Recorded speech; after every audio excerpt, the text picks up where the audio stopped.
Hey everyone, this is Tim with Online Big Blue bringing you the best in New York Giants sports talk and entertainment. It is the day after the newest debacle. The Dallas game. I had high hopes from the Dallas game. Excuse me, I have a cold, still. That's why we didn't get a chance to go out to the game, but I had high hopes. I had expectations. I thought it was going to be a get-right game, get us to 3-6. We still weren't going to make the playoffs, but I had a feeling, like I said in our last podcast and video, the old Meadowlands magic was going to come back. Well, the black cat came back, but the magic was not there. In today's podcast, we're going to do a breakdown of three issues I think are facing the Giants right now. It's the misusage of Saquon Barkey, the troubling trends of Daniel Jones, and is Pat Shurmur going to make it to season 3? Let's start with Saquon. I'm not sure he's 100% back from the high ankle sprain, but one of the things that is concerning to me with Shurmur and this coaching staff is how they're using Saquon. He is a guy or back that has to be out in space. You have to get him out in space somehow. It's one of those things you just have to. You have to think about the old Marshall Faulk days. You got to find the way to get the ball. Now, I remember last year they really got on about not running in between the tackles and bouncing to the outside too much. Well, you know what? That's his game. And trying to jam him up through the Dallas linebacking core into the second level is just not going to work. And it didn't work last night again. I mean, think about it. 14 carries, 28 yards, 2 yards carries, 6 receptions. His first game against Dallas in Dallas, he was 11 carries for 120 yards, and 10.9 yards a carry. Now, yes, that was a healthy Saquon, but again, they were getting him out in space. The problem is you take a look at Ezekiel Elliott. Similar backs, except Zeke does not catch the ball, I think, as well as Saquon, just my personal opinion. Other people can say he does. But they are able to get him out into space. They are able to move the tackle. They are able to pull the line. The Giants just don't seem to do that. The problem is they seem to be running too much out of the shotgun formation and not more into a power set, which is more in the looking at it is more in details of how Daniel Jones plays. Daniel Jones coming out of the Cutcliffe offense out of Duke was more of a shotgun-oriented offense. So that's what he's going to be, more comfortable with. So we are not going to get so many more running plays out of the I formation and run a gap or a pull with Saquon like we should be doing. So only because of the fact that, we have to, also accentuate and play to the strengths of Daniel Jones. The only problem is Ezekiel Elliott's running wild over the Giant defense because they're sitting there, and they're running to his strengths. They're running the power, the power offense. They're running the stretch. They're doing an inside zone read. They're also, in some ways doing what they refer to as the power jab. So they're getting him out. They are pulling the tackle. We have a road paver in Will Hernandez, and we just don't use him. We don't use him to the way that we should be, from the left guard position. And I don't know why. And, and it's kind of frustrating because, yes, we are playing a rookie quarterback and you need to play the rookie quarterback's strengths. But the problem is we have a transcendental talent in Saquon Barkey that needs to flourish. We can win games with Saquon. Are we going to make the playoffs? No. Maybe we could have won 6-10, 7-9. But you know what? If we take a look at the games, prior to him going out, the Buffalo game, 18 carries, 107 yards, 5.9 yards, and a touchdown and 3 receptions. Again, they were getting him out in the space. He only had, 8 carries, I think it was, in the Bucs game before he got hurt. And so it was only, I think he only had 8 carries for 10 yards. I don't remember. I think it was 1 yard a carry. But again, if you look back, I'm not sure if the ankles, high ankle sprains healed properly, but to me, we are not putting Saquon in the best situation for us to use and exploit his talents. And I think a lot of that has to do with Daniel Jones and, Daniel Jones being, the rookie quarterback that he is, which is fine because we knew all of a sudden we were going to live and die with him. With Daniel Jones. We're riding the Danny Dimes train.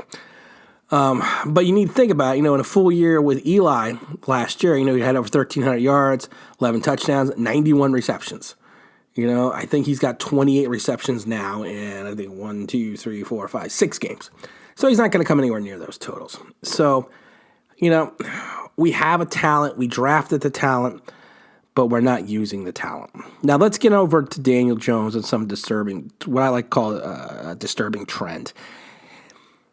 Daniel Jones is, besides the turnovers, that is a disturbing trend itself, but there are a couple other things that are bothering me. Daniel Jones, like I said, out of Duke, when he ran the Cutcliffe offense, again, you got to forgive me, I have a cold, he ran most of his sets out of a shotgun formation, which is great, but it's, and a lot of teams in the NFL run a heavy shotgun offense. But again, with the talent of Barkley, you got to get under center. I mean, it's just the way it is. And then my biggest problem that I'm seeing right now with Daniel Jones is he's still locking onto his primary receivers. Not all the time. He's been checking off pretty well lately, but he still has a problem locking onto his primary receiver. And he's starting to have a disturbing trend of throwing the ball to a spot. And what I mean by that, yes, there are plays that are timing plays that you throw to a spot on the field.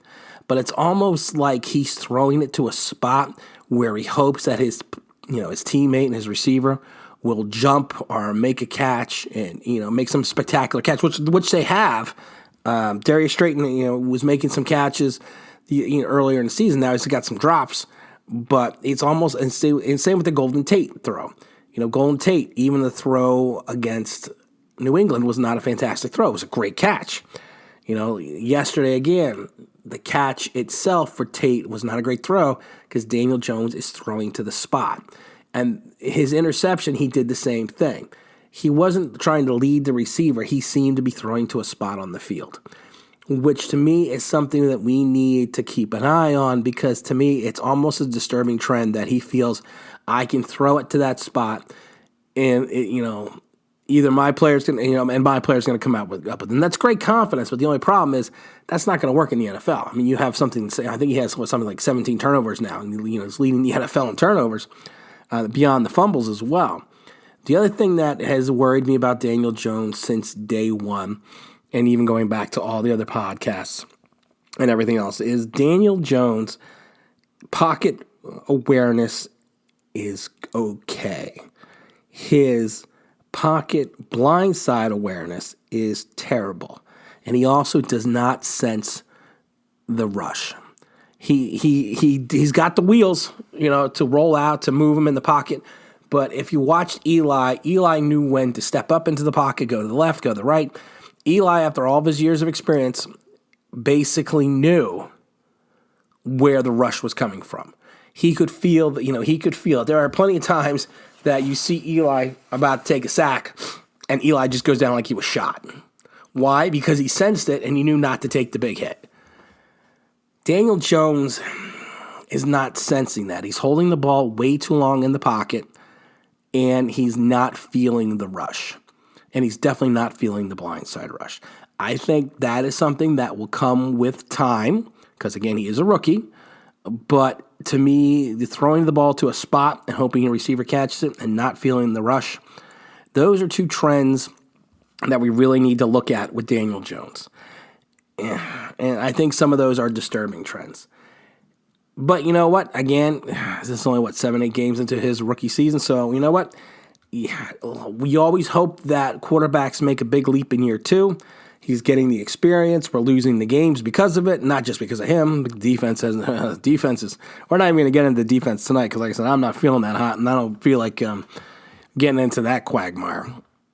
But I think these are two things we need to really look at with Daniel Jones. And the other topic is Pat Shurmur. Is he going to make it to season 3? My personal opinion would be, God, I hope not. Is he probably going to? I think they will give him, the way the Maras and the Tishes work, I think they will give him one more shot. I think they'll give him one more year. Does he deserve it? No. They kept giving Tom Coughlin one more year, but Tom Coughlin also brought us 2 Super Bowls. I'm not seeing the genius that is Shurmur. He's arrogant for a gentleman who's got a losing record as a head coach. He's pompous to the point that you're just like you have nothing. You don't want to root for Shurmur. You're almost like Shurmur's always the guy that is thinks he's the smartest guy in the room, and if you show him up, he gets pissed off with you and he gets real pissy. And that's what he does. You listen to his press conferences and you want to pull your freaking hair out. Because when he wins, which isn't very often, he's a freaking genius and we're all idiots. And when he loses, it's never really his fault that the teams just didn't play right properly. And when you have DeAndre Baker coming out and saying after 9 games, he still doesn't know the defense. That's not only on the defensive coordinator, but that's also on the head coach. So that alone, to me, he should get fired. But you know what? Next Sunday, we got the Jet game. It's an away game in our home stadium. But you know what? Do I feel that we are going to win? And honestly, I got to think about that. And I'm going to do another podcast and a video probably later in the week, and we'll discuss what's going on. But right now, I don't know. I'm scared to think that we may not win another game the rest of the season. But you know what? It's neither here nor there. We still love our guys in blue. We're going to go out and support them as much as possible. Like I said, I would have been at the game if I wasn't sick. And we're going to be at all the rest of the home games. And we're going to root and we're going to hope. And, tanking for Tua is not going to do us any good.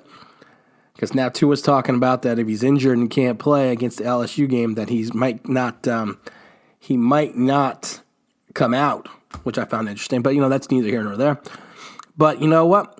Let's just see what happens against the Jets. We will do another broadcast before then. And this is Tim with Online Big Blue, bringing you the best in New York Giants sports talk and entertainment. Thanks.